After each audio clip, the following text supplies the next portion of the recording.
¿Alguna vez pensaron cómo una novela juvenil puede transformarse en una aventura casi de la vida real? Bueno, hoy vamos a desglosar una guía de enseñanza alemana para la novela argentina El equipo de los sueños. Pero ojo, no vamos a verla como un simple documento de escuela, sino como el mapa de una misión urbana súper emocionante. Ok, arranquemos con esto.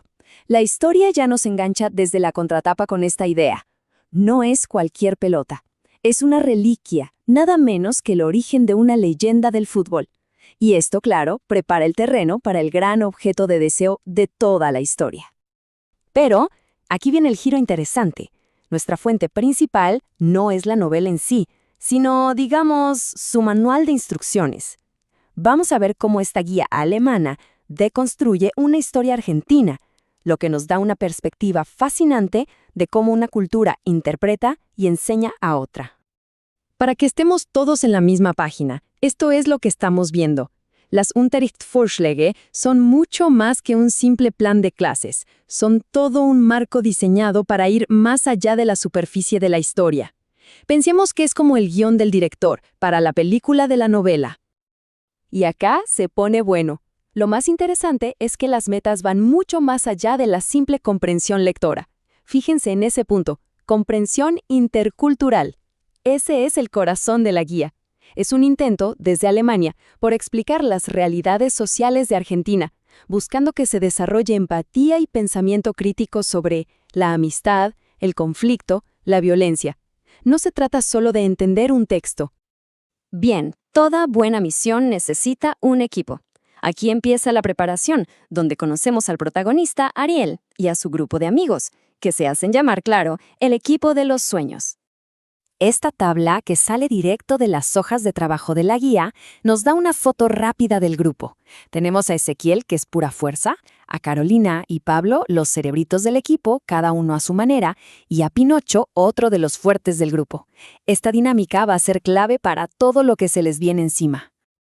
Toda gran aventura necesita un detonante, ¿no? Y en esta historia es una combinación clásica, el primer amor y una promesa bastante audaz. La misión de Ariel no es por la gloria, es por una chica.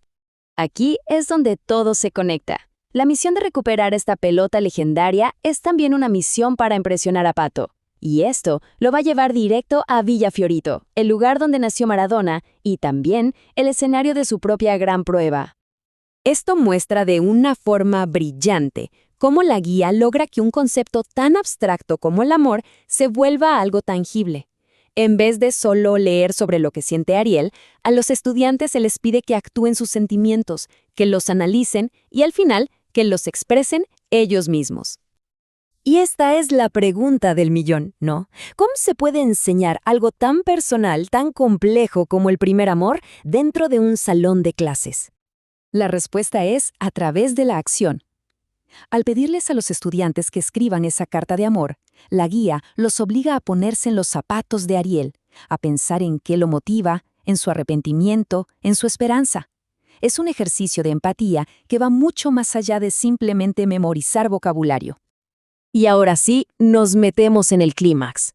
La búsqueda de la pelota obliga a Ariel y a sus amigos a entrar en el corazón de sus propios miedos, el barrio de Villa Fiorito. Esta parte es fundamental. Es fascinante ver cómo la guía alemana arma esta lección sobre los prejuicios. Les pide a los estudiantes que pongan cara a cara las ideas que Ariel tenía en la cabeza con lo que de verdad se encuentra. Porque claro, no es solo un lugar peligroso, es una comunidad compleja, es el hogar de la chica que le gusta. Este es un tema central, el choque entre la percepción y la realidad enseñado a un público que probablemente no tiene ni idea de cómo es un lugar como Villa Fiorito. 7. Ese es el número clave. La guía detalla 7 estaciones en el viaje a través de Villa Fiorito, 7 pruebas diferentes que van a llevar al límite su coraje, sus prejuicios y sobre todo su amistad. Vamos a ver las más fuertes. El primer desafío es inmediato, es visceral. No se enfrentan a una persona, sino a una jauría de perros. Esta primera prueba ya marca el tono del lugar. Es un territorio impredecible, donde el peligro puede saltar desde cualquier lado. Después, el peligro se vuelve humano. Quedan atrapados en medio de una batalla de las piedras entre bandas locales. Y ni siquiera son el objetivo, son como un daño colateral. lo que les da una lección crudísima sobre la violencia social que se vive en el barrio. Y finalmente, la prueba llega a su punto más aterrador. Primero, un horror casi de película. Son atacados por ratas en la oscuridad. E inmediatamente después, el peligro se vuelve directo cuando una pandilla los asalta y les roba. Es la culminación del viaje, donde la violencia se muestra de la forma más cruda posible. Después de sobrevivir a esta experiencia tan terrible, tanto la historia como la guía se enfocan en procesar lo que pasó, porque ya no se trata solo de recuperar la pelota, sino de entender qué aprendieron en el camino. El punto clave acá es cómo la guía maneja el tema de la violencia. No se queda solo en la lectura. Pide que la representen físicamente, con pantomima, que la clasifiquen intelectualmente y, lo más importante, que la conecten con su propio mundo. Es un método pedagógico súper directo, pensado para que estudiantes, quizás en un aula tranquila en Alemania, puedan conectar con una realidad que les es muy, muy lejana y compleja. Y esto nos lleva a la pregunta final.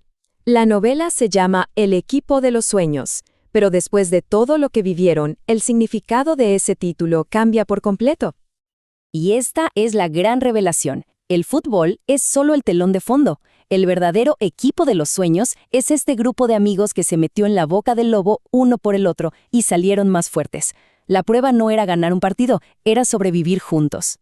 Y cerramos con esta reflexión. La novela y la guía nos enseñan que la verdadera prueba de un equipo, ya sea de amigos, de familia, de compañeros, no está en la rutina, sino en cómo enfrentan juntos lo inesperado. Y eso deja una pregunta flotando en el aire.